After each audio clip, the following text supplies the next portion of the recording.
God po mga kapatid. Tayo na po ay dumako sa isang parte ng ating gawain. Ang gawain po ng nagbibigay at lahat na po ba ay sumahod? Nagpala na po ba lahat? Amen. So last week po, may isa po tayong kababayan na na-interview sa TV. At tinanong po siya kung sapat po ba yung sahod niya dito sa Israel. Sinabi po niya na 10 times na mas madami. Amen. So napakabuti ang Diyos dahil kung tayo po ay sumasahod sa Diyos, hindi lang 10 times, kundi 100 times. Amen? Okay, so bago tayo magbibigay mga kapatid, meron lang po akong katanungan sa inyo. Sa atin po bang pagbibigay mga kapatid, ano po ba yung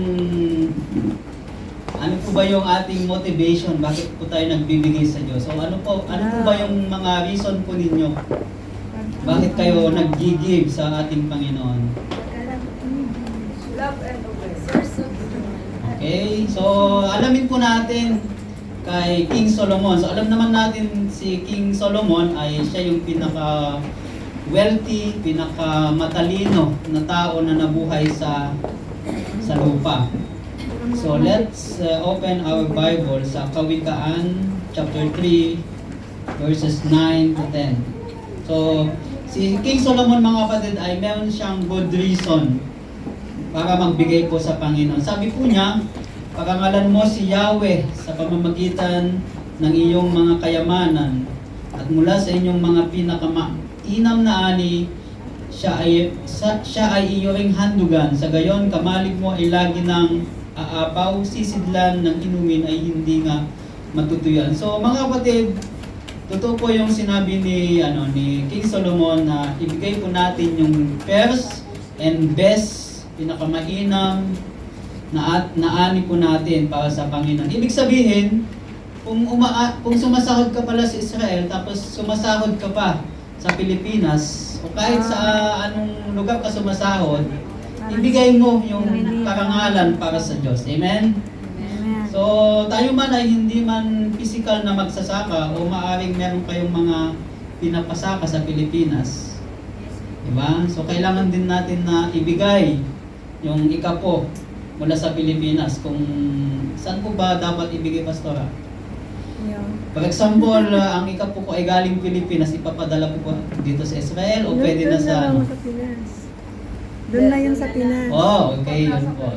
Doon na po sa ating local church. So, maintindihan ng Lord yun. So,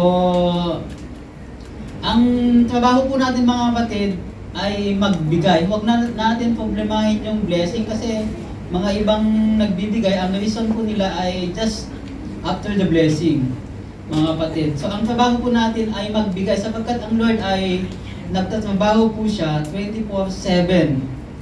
So, He promised na gawin po niya isang bagay mga kapatid. Ang promise po niya ay pagpalain tayo.